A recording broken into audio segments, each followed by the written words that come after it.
नमस्कार, मैं doctor Neha, practising doctor at Bharat homeopathy.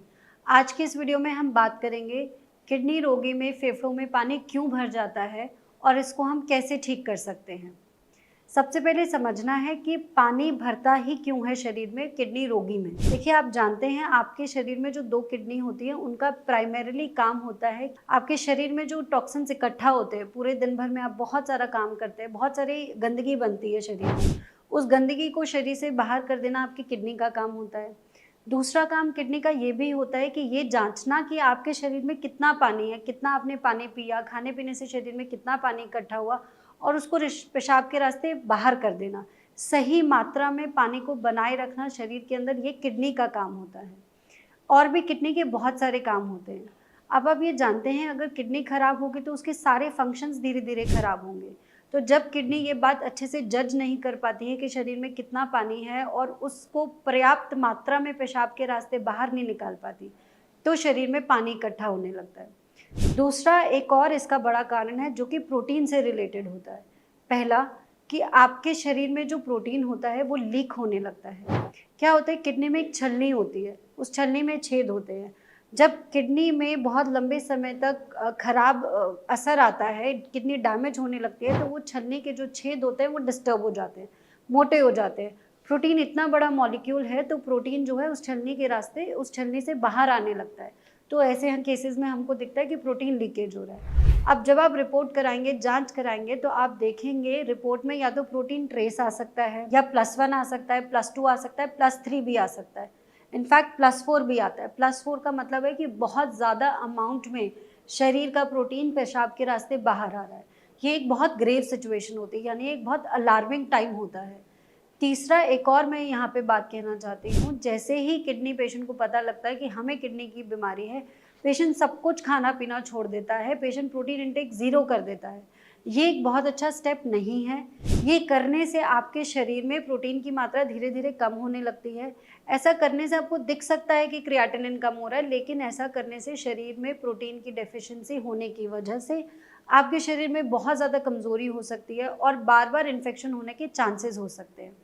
तो मोटे तौर पे बात करें, ये 3 बड़े कारण होते हैं कि किडनी, क्योंकि ये जांच नहीं कर पाती है कितना पानी है, कितना पेशाब के रास्ते बाहर निकालना है। दूसरा कि आपके पेशाब से प्रोटीन की लीकेज होने लगती है और तीसरा आपके शरीर के अंदर प्रोटीन की कमी होने लगती है। इस वजह से आपको दिखता है कि आपके शरीर में पानी इकट्ठा हो रहा है। अब ये सबसे पहले दिखता कहाँ है? सबसे पहले आपके पैरों में, आपके फुट में दिखता है। आपको दिखेगा वहाँ स्वेलिंग हो रही है, थोड़ा भी चल लिया, ज़्यादा चल लिया तो स्वेलिंग दिख गई। आप हाथ लगाएंगे तो उसमें पिटिंग होगा, यानी गड्ढा बनेगा। इस तरीके को हम पिटिंग एडिमा बोलते हैं। अगर ये स्टेज किडनी का डैमेज यहाँ नहीं रुका, ये डैमेज बढ़ता गया, किडनी में नुकसान बढ़ता जाएगा, तो धीरे धीरे ये पानी जो है आपके दूसरी जगहों पे भी दिखने लगेगा। सुबह उठेंगे तो देखेंगे आंखें पूरी सूजी है, फेस पे पूरी स्वेलिंग है, धीरे धीरे करके पूरे शरीर में स्वेलिंग बढ़ने लगती है। यहाँ पे भी चीज़ें नहीं रुकी तो फाइनली आपके जो इंटरनल ऑर्गन्स होते हैं, अंदर के ऑर्गन्स, वहाँ पानी इकट्ठा होने लगता है। उसके 2 मेन जगहें होती है, पहला फेफड़े, दूसरा पेट में पानी भरने लगता है। तो आज हम फेफड़ों में क्यों पानी भरता है स्पेसिफिकली इसी बारे में बात करेंगे। किडनी डैमेज रुकेगा नहीं तो फेफड़ों के बाहर एक झिल्ली होती है, उस झिल्ली में पानी भरने लगता है। जब उस झिल्ली में पानी भरेगा तो जाहिर सी बात है कि आपके फेफड़ों का काम होता है फूलना और फिर पिचकना। अगर यहाँ पे पानी भर गया तो वो फेफड़ों को पूरी तरह फूलने नहीं देगा, तो आपको ऐसे में क्या होगा कि सांस लेने में तकलीफ होगी। ऐसे पेशेंट्स कंप्लेन करते हैं कि थोड़ा भी चल लिया तो सांस फूल जाती है, लेटते हैं तो सांस बहुत फूल जाती है, क्योंकि वो पानी पूरी तरह लेटेंगे, आप जैसे लेटेंगे तो फेफड़ों का ये पानी पूरी तरह फैल जाता है, तो फेफड़े कंप्रेस होने लगते हैं। तो इसलिए सांस लेने में बहुत तकलीफ होती है, पेशेंट को रात रात भर उठ उठ के बैठना पड़ता है क्योंकि बेचैनी होती है, लेटा ही नहीं जाता। अब ऐसा अगर हमारे पास केस है, आप ऐसे पेशेंट हैं जो ऐसी कंप्लेंट से सफ़र कर रहे हैं, तो आपको क्या करना है? सबसे पहला, आपको अपने पानी जो पीते हैं उसकी मात्रा को लिमिट करना है। आप कोशिश करिए 500 से 700 ml तक ही पानी का कंजम्पशन रखिए, इससे ज़्यादा पानी मत पीजिए। अगर आपको पानी की बहुत प्यास लगती है तो घुट-घुट करके पानी पीने की कोशिश करो। दूसरा, अपने शरीर में प्रोटीन का मात्रा थोड़ी बढ़ा दो। कोशिश करो दिन भर में 1 कटोरी दाल ज़रूर खाओ। ऐसे प्रोटीन सोर्सेज़ खाओ जो आसान हो पचाना। मीट फिर भी अलाउ नहीं होता है, मटन अलाउड नहीं होता है, एनिमल प्रोटीन नहीं लेना है, सिर्फ आप एग वाइट्स ले सकते हो और दालें ले सकते हो, और कोशिश करो एक दिन में 1 या 2 कटोरी दाल ज़रूर खाओ। तीसरा, आपको ऐसी दवाइयाँ लेनी हैं जिससे पेशाब की मात्रा बने और पेशाब ज़्यादा बाहर निकले। ऐसी दवाएँ जो मार्केट में अवेलेबल हैं उन्हें हम डायूरेटिक्स कहते हैं, यानी ऐसी दवा जिसके खाने से पेशाब ज़्यादा बनता है।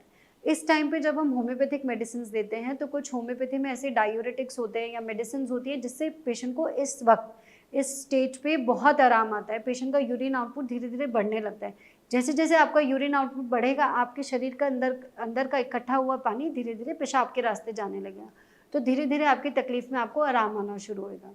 चौथा, आप कोशिश करिए आपकी बॉडी के जितने पैरामीटर्स हैं, चाहे वो बीपी हो, चाहे वो शुगर हो, चाहे वो थायरॉइड हो, ये सब चीज़ें with in the normal limits maintain रहे। बीपी आपका वेल रेगुलेटेड होना चाहिए।